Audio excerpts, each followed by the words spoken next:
Installation of the retractable leg on your bed.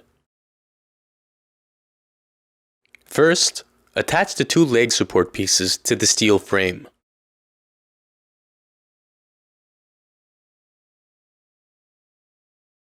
With a wrench, tighten the nut of the leg support piece. Repeat the same procedure for the other leg support piece.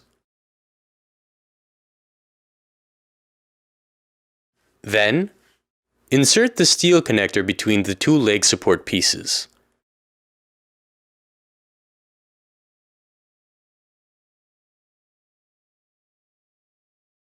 Using the Allen key, tighten the nuts of the connector on the leg support pieces.